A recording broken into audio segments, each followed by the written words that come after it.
Thanks so much for joining today. This webinar is also being recorded for those who can't join it live. This is another one of our SciComm webinars that Lifeology is hosting monthly to cover science communication topics. And we'll also be covering some topics in the future like that are useful for creating your own Lifeology courses. This webinar today is about inclusive storytelling, and it is based on a Lifeology course by on the same topic. We have here the artist and author of that Lifeology course. If you haven't already checked it out, and I'll drop it in the chat in a couple minutes. But Manasi and Abrian are here to talk about answer any questions you have about the Lifeology course that they wrote on inclusive storytelling as kind of follow-up to a Lifeology course about storytelling in general. And we hope this will just kind of be an engaging chat. We can answer a lot of Q&A questions and have some discussions about this topic. So sorry, I didn't introduce myself. I'm Paige Jaro from Lifeomic, co-founder of Lifeology.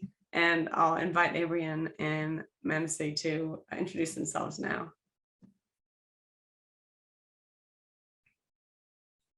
So yeah, maybe either one of us. Yeah. Go alphabetically. I'm Abrian Curington. I'm an illustrator and cartographer. So generally, I'm just a visual storyteller. I work in comics, maps, graphic novels, illustrated prose, and I cover topics from fantasy to nonfiction science topics. Usually you'll find my work in the nonfiction realm is about ocean sciences. So I often serve as a science communicator on research vessels, but I also do courses for Lifeology. I am the author out of this pair. I don't have illustrious artistry in me. I try to do science from a research point of view as well. So I'm a scientist by training, communicator by passion more so. I've been associated with Lifeology now for 2 courses. Our collaboration started when we did the first science storytelling course, and we loved working with each other, and we decided to continue that collaboration. So I'm happy to be part of both. I'm currently based in Knoxville, and I work as a program manager for American Chemical Society. I have a background in biology, and I love creating contents in different media. Awesome, thanks. So yeah, please, anyone who's joined, if you have questions off the bat, we would love for you to post them in the chat. Any questions you have after viewing the, if you have viewed the Lifeology course on inclusive storytelling, or just any questions you have in general, if you haven't seen the course about how to be more inclusive in your science communication and storytelling efforts. But I'll also kick it back to our panelists to maybe just talk a little bit about where they're coming from in creating this course and chat about, their own impressions or, importance of inclusion in this context. Yeah, we talked about the second collaboration we did before this meeting, but I don't remember how the first one came about. Was it that you wrote it and then was I just asked? I think I was asked. Right. Yeah. Yeah, I think we had seen that, at least from my perspective, I had wrote to Paige saying I'm interested in creating a course, and she just put the I think invite out to all the illustrators in the Slack community, and you responded that you will be interested, and that's how we got paired. So we didn't really know of each other off the bat, but I'm glad to know you. And then the second one was, it was in a roster. So we were like, had a bunch of Lifeology courses that needed to get made. And we just kind of both like threw our hats in the ring for that particular one. And what was the deal? I know that we wanted to have a person that was telling the story. And I know that initially it was going to be like a famous science communicator, and then we just kind of like threw that out the window. Yeah, I wanted to be like more appealing for kids as well. because this has this unique opportunity of having visuals side by side to text, I thought of telling the story as if, somebody's telling a story to a young audience. So they need not know all the details, all the nuances, but if they look at the pictures, they should get the idea. So that's why I thought maybe not using the example of like a famous scientist or a communicator would be the route to go, but rather create something that they can relate to. And I thought of this character, which probably everybody will relate to, would be something like a superhero. And then I remember I spent a lot of time thinking about what could be its name. Finally, decided to call it Highlight, and I guess you guys liked it, so you didn't say anything about it. But then I first was going back and forth about what could be the superpower. Like, would it be that she can tell stories better? Would it be that she's a scientist, but she likes to communicate? And then because that course, the initial course was more focused on sort of the scientist trying to tell their stories creatively, I decided to give her a superpower of like doing that storytelling effectively. It was just logical to continue that storyline in the second course as well. For one, because I really liked the character that we had built in the first story narrative. And it was also good so in terms of like continuity, I thought it was logical for us to keep that. So I was really glad when Abrian said, yeah, let's just keep her. Let's keep everything like color palette wise and everything. Maybe you can talk about that, like how you decided to give her that color costume and whatnot.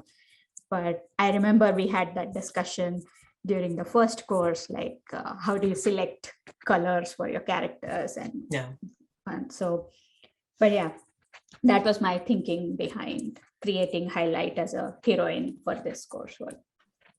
Well, and not to interrupt, but I mean, it reminds me a lot, based on our creation of your creation of the second course and how to make it inclusive. Like you made a comment just now about making the character somebody that anyone could relate to, which even in the first course, it seems that you had kind of inclusion in mind there in making that decision. Right. And I mean, one of the things that we have touched upon in both courses is thinking about the story map, where M stands for message, A stands for audience, and P stands for purpose. So thinking about who is going to be reading this course and why are they reading, why are they going to be interested in having this message come across was important as well. So yes, I mean, I guess subconsciously I was thinking about how I can be more inclusive in terms of that.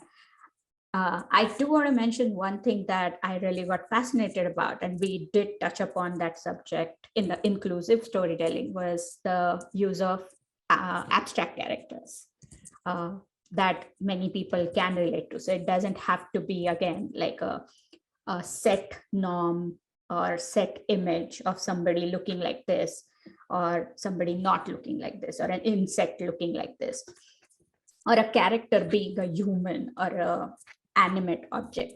That is one thing that we tend to follow, but because I think Lifeology that time had this fantastic journal club where you guys used to read journal articles which were focused on SciComm research, and one of the articles that you guys had covered that month when I was trying to create Highlight as a character was something about like using cartoon characters or some fictional characters or abstract things as the narrators or the protagonist, antagonist in the story arc.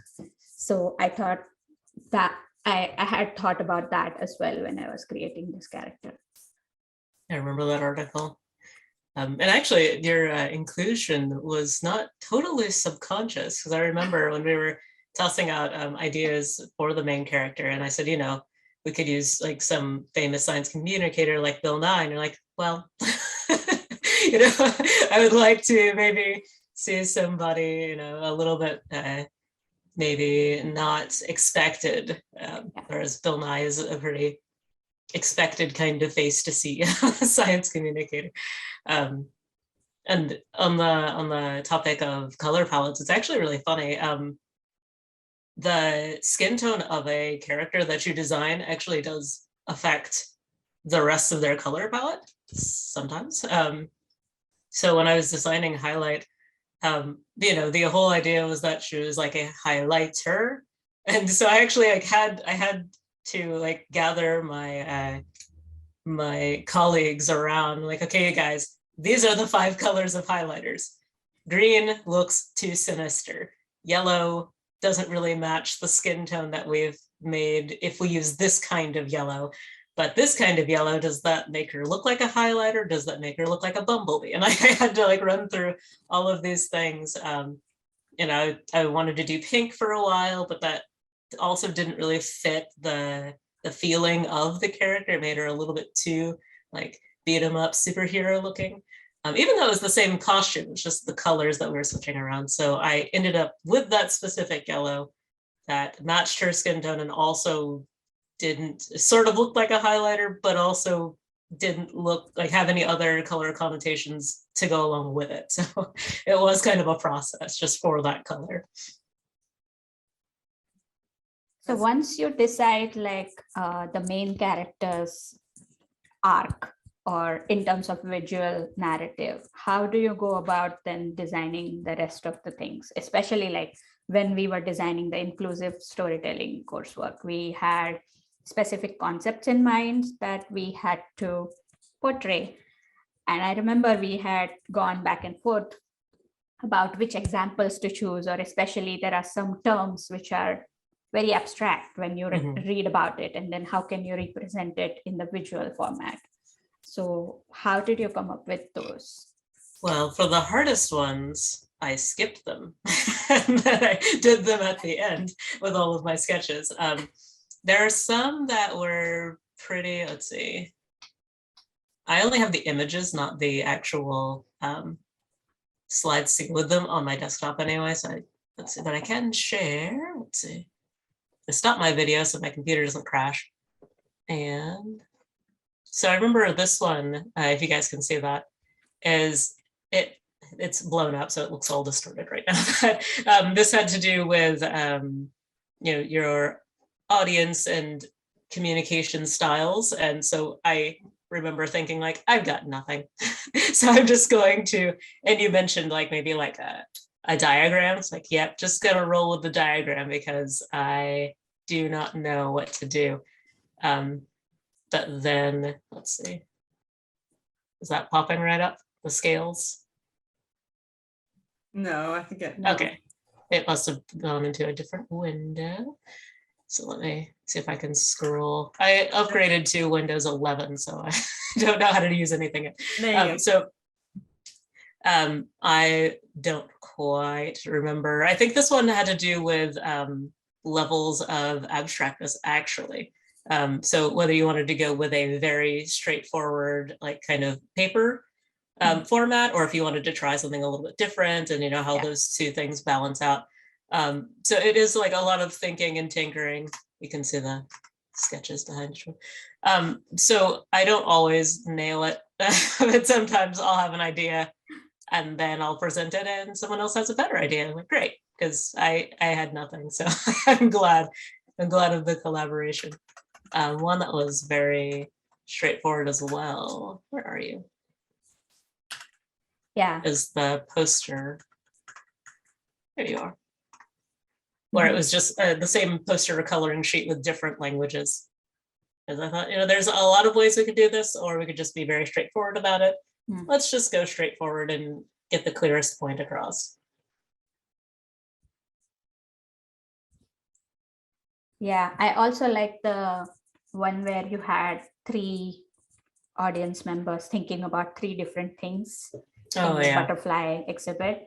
And that was, I think, one of the ideas that we were throwing back and forth in the text. We were trying to include it as a text example, and then we decided to take details out, and then maybe you can use it to visually depict rather than everything put in the text. So Yeah, this one. yeah, exactly. Yes. So I think in the early drafts of the inclusive storytelling coursework, we had a script which would be something like, oh, so I would have different kids coming through the exhibit, and then some people will be interested in knowing all about butterfly biology. Some people will be interested in knowing how do they get colorful wings or something, and then so different aspects of their curiosities that the exhibit can help them fulfill. But we wanted to show that each one has the idea and the freedom to explore it on their own, and that is what makes it inclusive, because we are trying to cater to different people's goals and expectations from visiting that exhibit.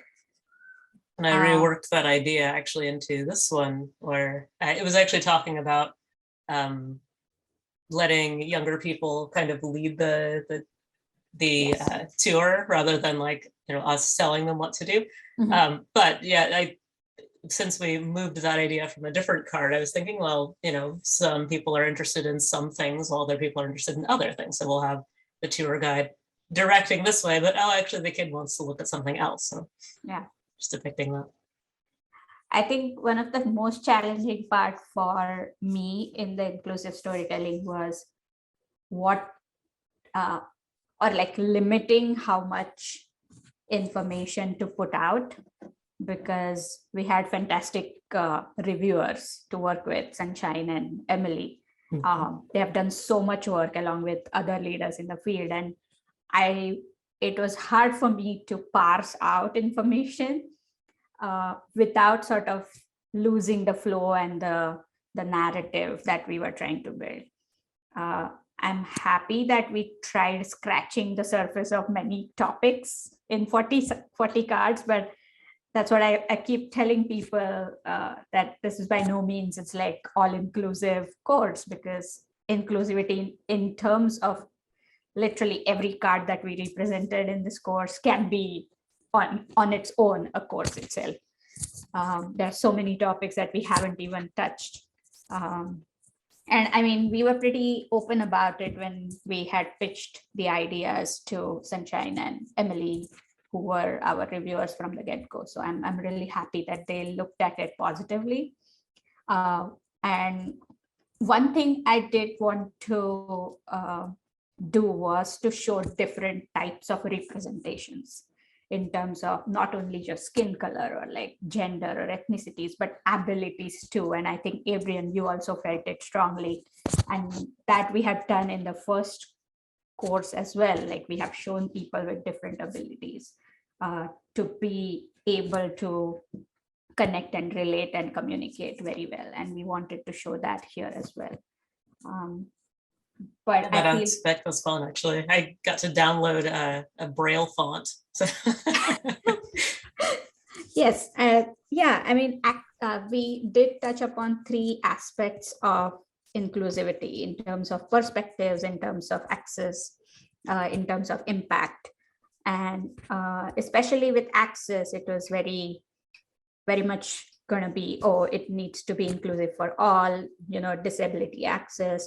You need to have closed captions and everything, but we didn't want it to be instruction manual, because anybody can Google how to be, for that type of instruction, anybody can just Google it. So I really like how Abrian sort of put that entire slide up. Abrian, maybe you can share the one where we have a person walking on the ramp, and at the same time there are other things that are helping him visualize the exhibit. Let's see. I have them all somewhere. So this is the Braille. Use that. That's right. Yeah, there's the Braille, and then we have one where there's the monarch migration documentary where you can see things as closed captionings and something. Actually, this was fun. I'm getting to the closed caption. It's along the way, but this was fun just as a thought for me, because the Braille one uses a raised image of a butterfly, but then this is also used for the tactile kids exhibition. So it was like a nice overlap. Closed captioning. Yeah. The reason why this is gobbledygook, by the way, is because when you when we do Lifeology courses, they often get translated into other languages. So I try not to put text on the images if I can help it. This was the one with the ramp. Yeah. Yeah. I also like, actually, I'm currently writing a story fiction with a main character who uses sign language as a primary source of communication. But that's not a story plot. Like it has nothing to, and unfortunately, like I get into trouble pitching it because it doesn't have really anything to do with the story. It's just how she is. So it kind of gets lost in the shuffle, and like people have read like half of it. It's like, oh wait, does she talk? No, she does not. So when I was, when I do things like this image where, he's using some mobility aids, like that is just in there. Like I didn't want that to be, his story. Later we have someone who's giving a speech who is blind. So that was more the focus there. But, with people who are just hanging out in the background who just happen to be in a wheelchair or just happen to be, have whatever kind of mobility aid, it's just how they are. It wasn't part of the story. It's just, they're just people. Right. So I enjoyed that. Yeah, I think the story matters. That's what we've been trying to convey through both the courses. Like the science behind the story matters as well, but we also want to show the human side of the story through our narrative. Sometimes science becomes messy, sometimes science becomes complex, sometimes it becomes alienating. And then if you put emotions and feelings behind this human narrative in the story, or at least some narrative that connects to your audience in the storytelling, then that's going to reach much faster, much better to a wider range. I think there is a question. Yeah. So Courtney's asking that, was there any advice for being inclusive in science storytelling that didn't make it into the course? And to kind of like add to her question, I think, part of what we covered in the course was just like scratching that surface of like what inclusion and representation could mean, but like that it is very, ultimately very audience specific. And what we did here, where we're showing lots of different people, or like lots of different types of representation for a lot of storytelling, it's about meeting the specific audience you're talking to, not just always including everybody, right? Yes, absolutely. And I mean, that's an important point, because inclusivity is needs to be contextual, and it will only work if you apply it properly for your own audience, for your own purpose, the way it fits your messaging. It's not one rule fits all. And I think one advice that didn't make it into the course was about discussing equity. And it was in the early discussions with Sunshine that she mentioned that, you're already including a lot of different terms, and it's not the scope of this course to also touch the equity part. So that's definitely, we haven't really scratched the surface of inclusion in the, the whole term. But equity is certainly, we haven't touched at all. And that's something that it'll be interesting to get more sort of information and build a story narrative around that. But it's just not the part of this course. And it's definitely about clarity. So you get into trouble with all sorts of storytelling because you want to include all of the things. Yeah. And I'm sure, when you get into things like in the fiction world, like Tolkien, so, he has like notebooks and notebooks and notebooks of all this like backstory information, and you want to squeeze that all into one book, and it's like 400,000 pages and it just gets all muddied and lost the purpose of the story. So cutting out things that are not directly focused on your specific goal for that specific story is hard, but ultimately it makes the point clearer, and so it hits home and sticks with people much better. I think there's another question. What was the best part and the hardest part of the process of making Lifeology course? Do you want to take that, Abrian?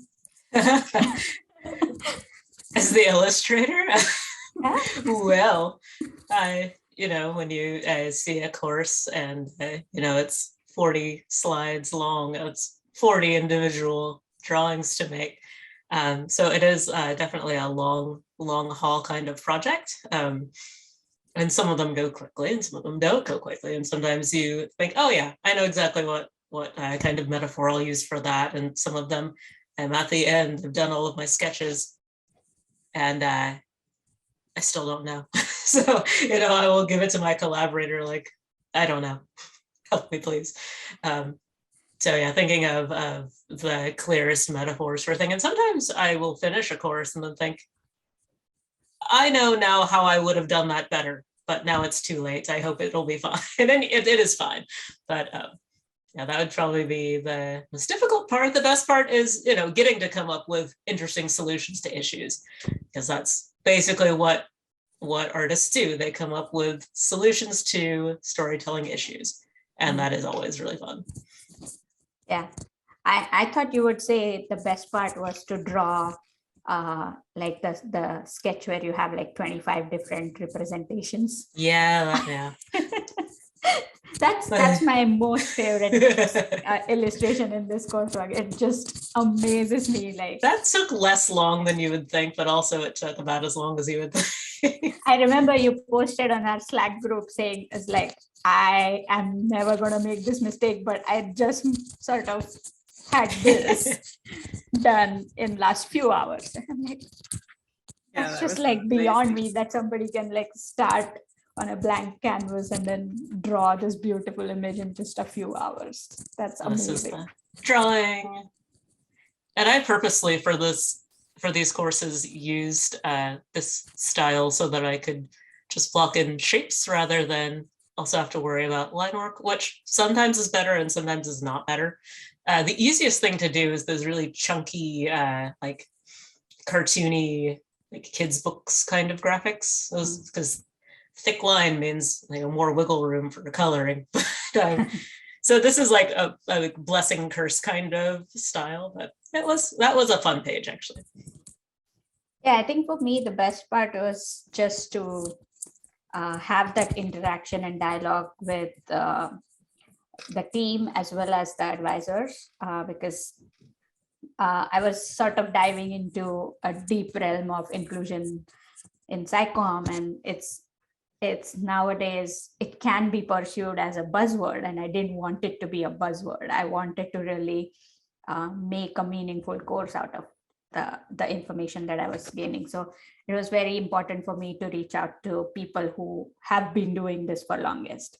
So I'm really glad that I got to spend time with all of you and them to, we can bounce off the ideas. This works, this doesn't work. So that was perfect. The hardest part was writing the cards. It's like coming up with a tweet thread of 40 cards, which makes sense for everybody, not just you. So it's fun, but it is challenging. I tend to think in a different language because English is not my first language.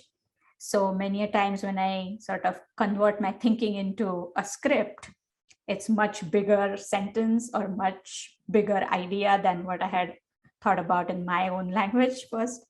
So just that translating my ideas into a paper in like a tweetable length was a challenge, but I'm getting better.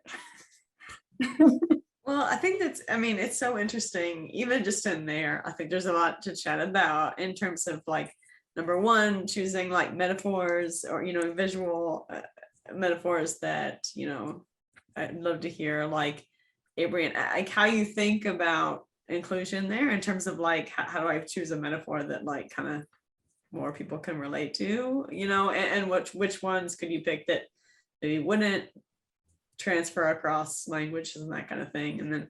And then for the language thing, I mean, we had a lot of reviewers on this course, a lot of collaborators, which I think is what helps make it, you know, inclusive as well. But even just that idea of like, you know, thinking in your own language and then writing, you know, does that help you also, do you think like choose language or ideas that would work in both languages, and therefore like hopefully you're a bit more inclusive and not just sort of in American context or something? Yeah, I think that gives me definitely a different perspective in terms of like representing something other than just the North American perspective. It has its own flaws. I tend to first think of examples which may or may not translate well into, you know, the North American audience mostly. But then you can always find parallels between the examples and then build on that. So something that the minimal text and coloring book kind of idea that we had used as one of the examples for like relating to different people having different languages actually came from the exhibition that I attended back home in India. And they had these coloring books come information cards. And of course, we see it here in many restaurants. Kids get their own menus and they have the coloring thing, and then it sort of has dual purposes. But those were the examples that I was going back and forth with, and like sort of minimalistic drawing, not print like heavy or something. So those kind of things that I definitely go back and relate to. Yeah, and on the illustration side, we tend to go more feelings, human experience feelings. Not everyone has had the same feelings about certain things, but it's kind of like when you talk about trying to include everything and it doesn't work, the message just gets muddy. So it's usually best to think like, how would I feel in this situation? And then make that, and that usually will resonate with more people than you think. I have, let me share a screen here. I remember on the first course, there was this whole metaphor about a cake.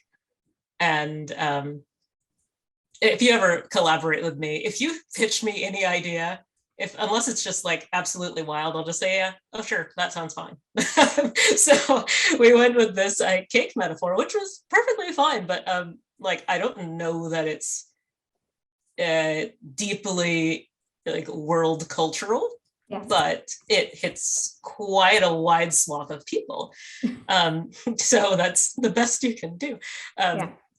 But like, let's say we were, this one had to do with projecting what you're thinking, you know, like taking what's in your brain, which kind of gets a little bit garbled, and then putting it out there in a way that other people can understand. So that was more of an emotional thing.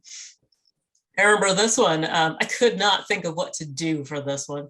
And so I just thought, okay, scary thing, you uncover it, it's a less scary thing. And I remember there were questions about it, like, what exactly is going on here? Yeah, I just couldn't make sense. I'm like, why is it scary? And Right. both of you kept on saying, no, it makes sense, it's scary. And I'm like, no, it doesn't. Right, so it's like, I understand totally, but I also have nothing left in like my imagination reserves. So unless you've got something better, we just gotta roll with it.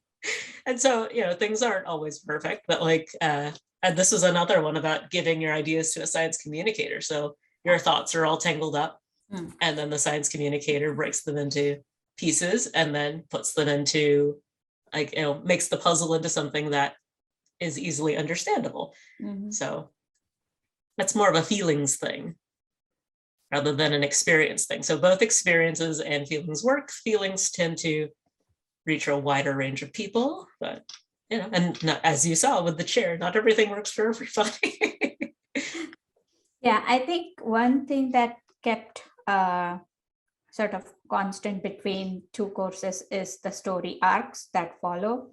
Like you start with something happening Like just the story syntax is followed in both courses. In the first one with like the baking metaphor or cooking metaphor and something goes wrong, but at the end, the climax is like she came up with a different idea, she overcame those challenges, shooting experiments. That was something that we were trying to portray a lot, showing your failures, talking about your failures in science is a trial and error business. So those kind of projections that we wanted to make, that came at the end.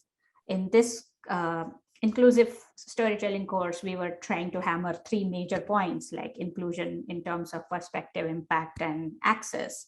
And at the end, we wanted to sort of put them together neatly. But because those concepts are so different, we finally decided to put them in different chapters almost. So it almost feels like when she's going from one exhibit to the other exhibit, she is strolling through the exhibition with the audience with her. But then once the exhibit is over, you have to sort of go away from that one exhibit A and then think about exhibit B.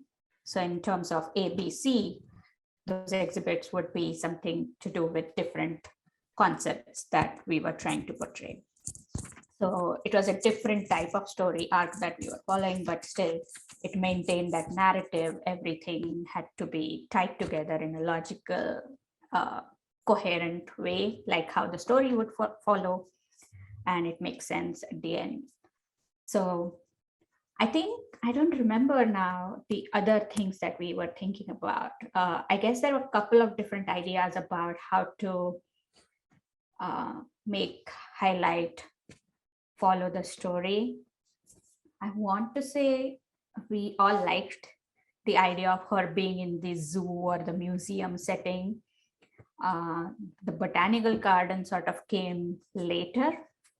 I was looking at a place, like I was looking for a place where the story unfolds, where there are different sort of examples, and like where I can create different situations for her to interact with different people, or she can get to experience different people's perspectives.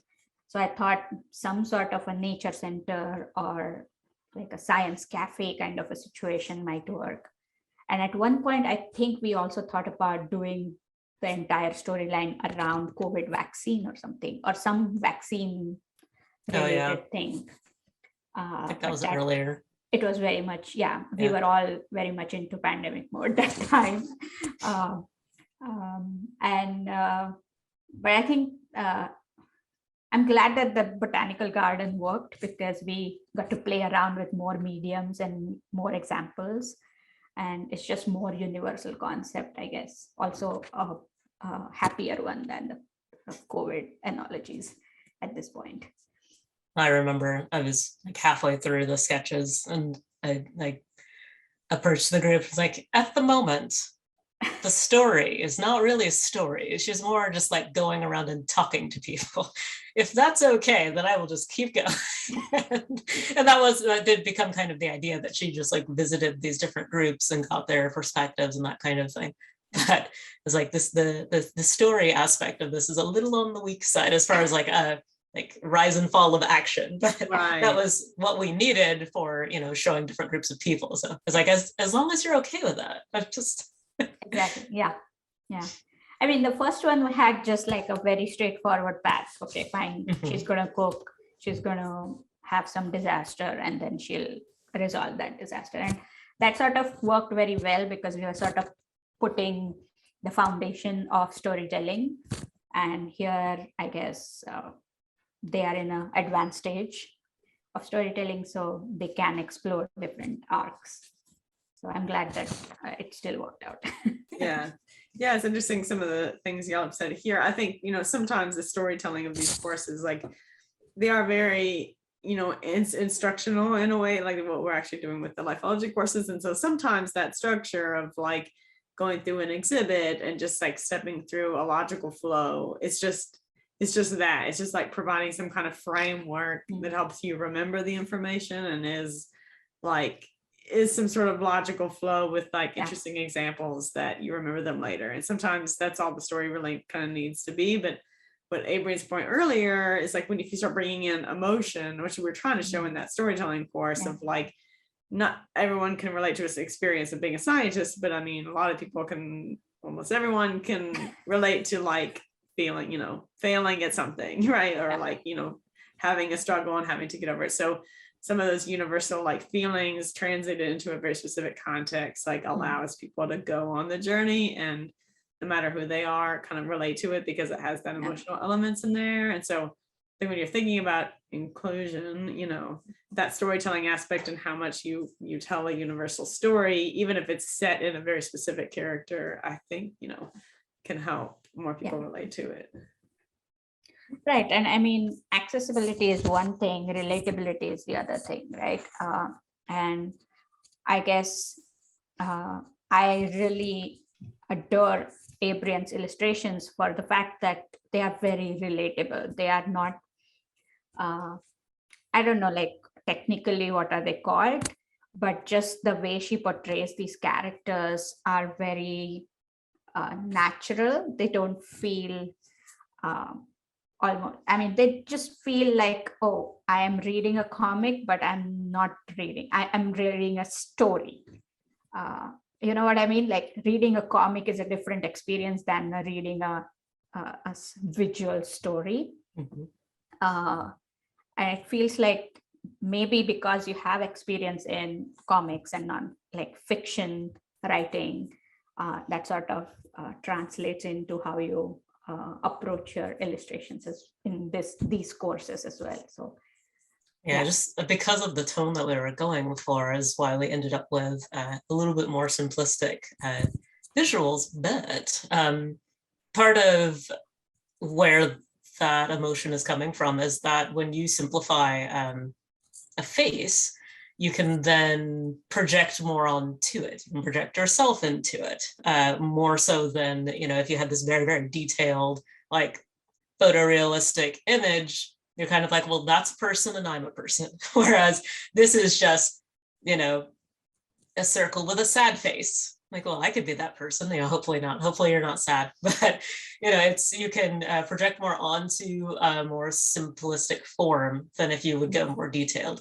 That's part of where that's coming in. Is this why many people, or like I know many more artists don't like to draw eyes on their faces? Is this one of the reasons that like eyes give away a lot of emotions and like feelings, and you don't want them to?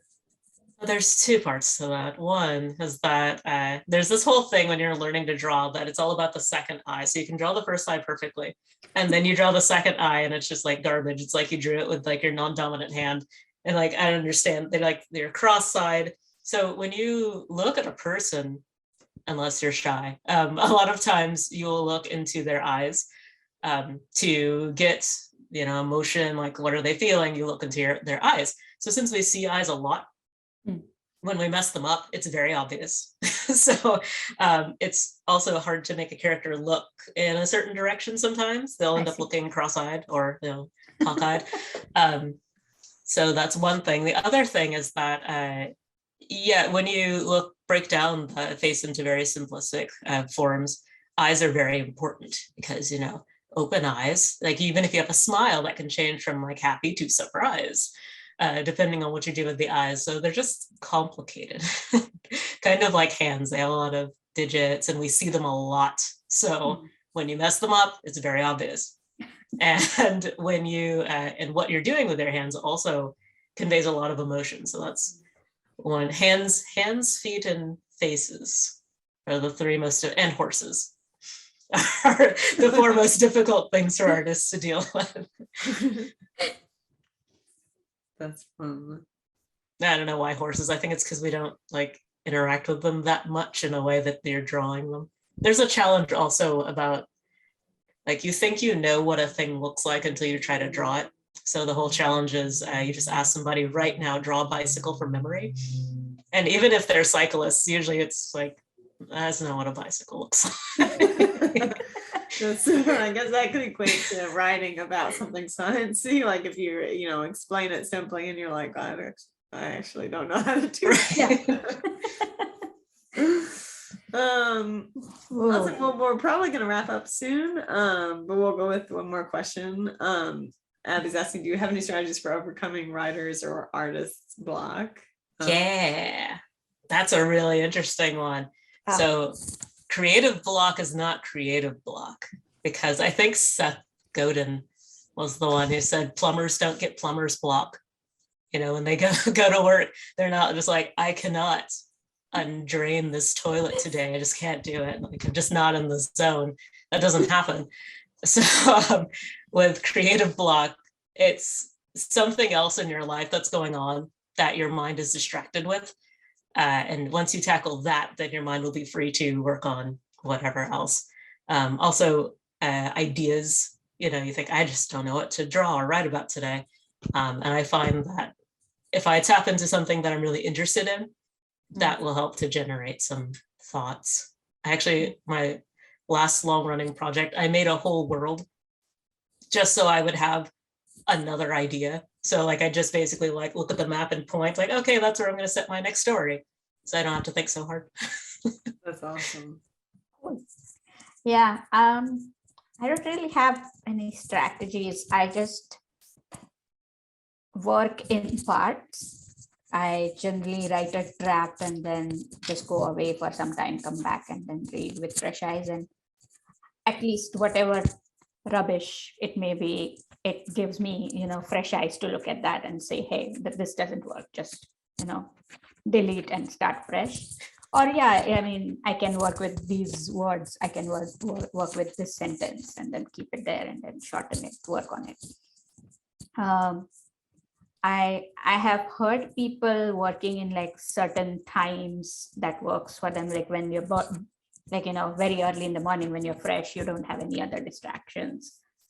That might work, but I guess it's to each his own. I guess what Abrian was saying was perfectly true. Like if you have other distractions going on, maybe it's time to take a break, finish whatever else is happening, whatever, like take care of that, and then you'll have more bandwidth to think about the writing or the illustration that you have to do. Awesome. Well, this has been, I feel like we could chat forever. This has been super interesting. I think I like the discussion, and hopefully it was useful to participants. Definitely check out the courses if you haven't already, the storytelling course and the inclusive storytelling course that are both on this icon page at lifeology.io. And yeah, we'll see you again in another month, next month for another webinar. Thank you. Thank y'all so much. Thank you. Awesome. Well, y'all have a good night. You too. Thanks. Bye. Bye.